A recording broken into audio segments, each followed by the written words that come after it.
Bonsoir à tous, bienvenue sur France 24. C'est l'heure du journal de l'Afrique. On commence avec les titres de cette édition.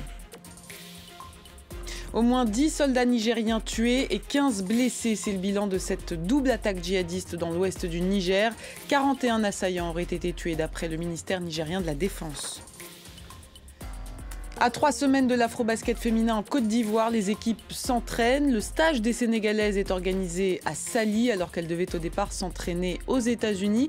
Mais leur visa d'entrée sur le territoire américain a été refusé. Cela a provoqué une vive polémique au Sénégal.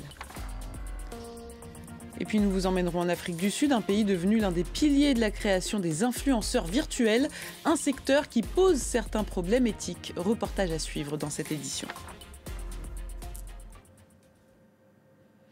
On ouvre ce journal avec cette double attaque qui s'est produite dans l'ouest du Niger hier, tout près du Burkina Faso. Au moins 10 soldats nigériens ont été tués et 15 blessés. Le ministère nigérien de la Défense évoque des attaques de djihadistes et fait état de 41 assaillants tués. La correspondance régionale d'Harold Girard.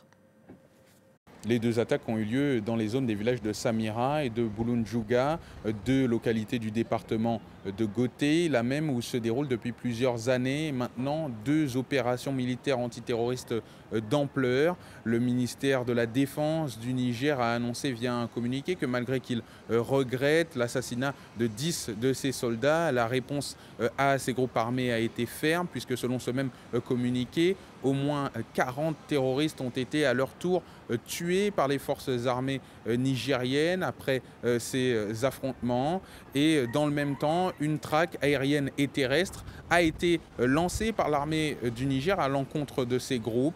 Samira, c'est un village qui est bien connu au Niger puisque c'est celui qui abrite la seule mine d'or industrielle du pays, une zone très convoitée par les groupes armés de la région, toujours en quête de moyens, mais un site qui conserve son intégrité depuis plusieurs années maintenant. Et plus largement, depuis 2023, le Niger a vu un bond sans précédent, un bond en avant du nombre des attaques armées sur son sol, notamment dû à l'action progressive du groupe djihadiste État islamique au Grand Sahara.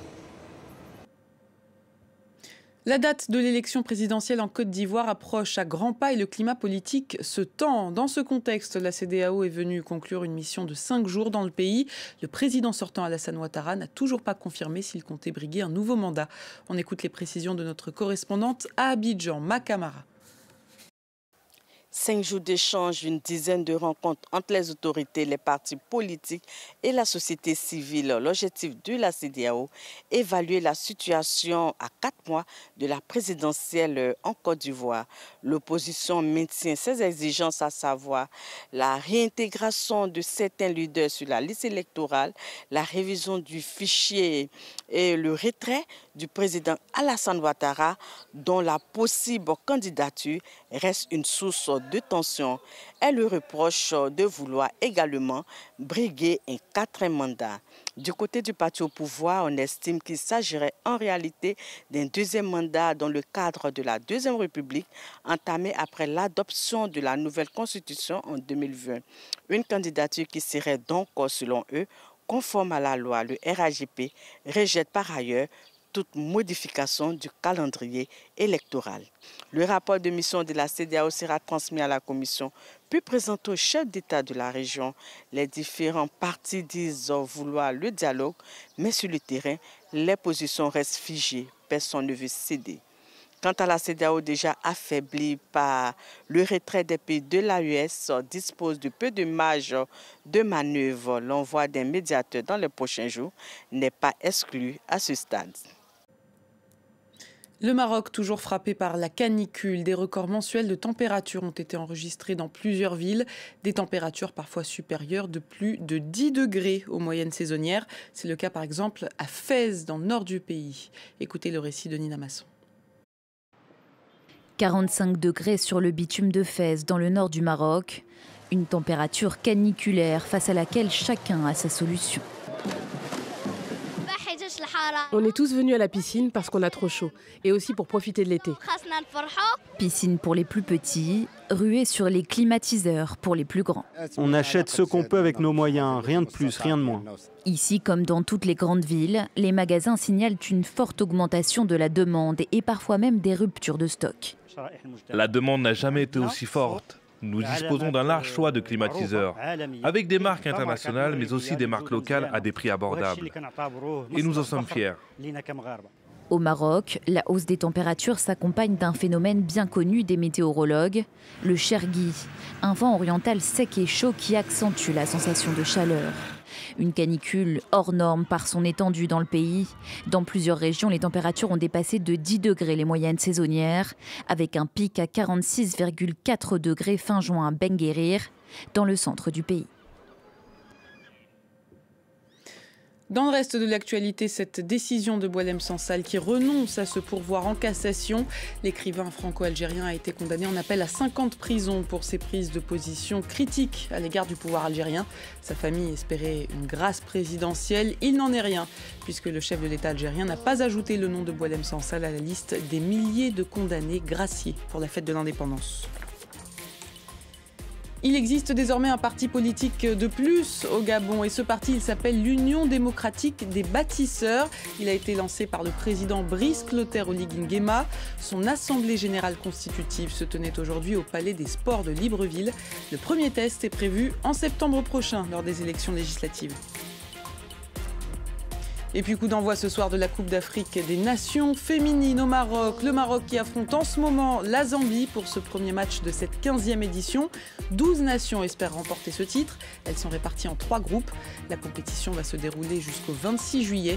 Je rappelle qu'elle était prévue en 2024, mais elle a été reportée pour éviter de chevaucher les Jeux Olympiques de Paris. Du sport toujours, mais cette fois-ci on va parler de basket. L'afro-basket féminin en Côte d'Ivoire approche, c'est dans 3 semaines. L'équipe sénégalaise devait s'entraîner aux États-Unis, mais le visa d'entrée de la délégation sur le territoire américain a été refusé.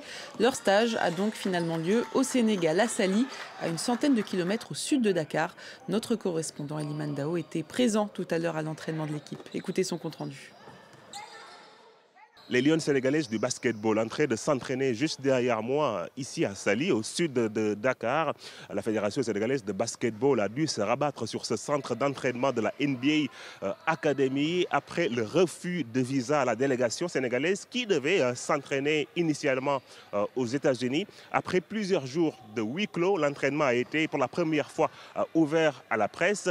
Les joueuses de l'équipe nationale du Sénégal apprécient les conditions d'entraînement ici, à Saly. Ils nous ont mis dans un hôtel qui est super bien, il y a tout le nécessaire pour qu'on performe. La NBA Academy, c'est super, il y a 2 terrains, il y a la musculation, il y a tout. Donc on est à côté de l'hôtel, on met 5 minutes pour venir en car. Donc non, franchement, on est dans des super conditions. Le président de la Fédération sénégalaise de basketball, de son côté, est lui toujours dans l'incompréhension après le refus de ses visas à la délégation sénégalaise. Je pense que quand une équipe nationale se présente devant une ambassade, choisir un pays pour aller se préparer, choisir un Américain pour entraîner l'équipe, bon, je pense que on aurait dû nous donner le visa.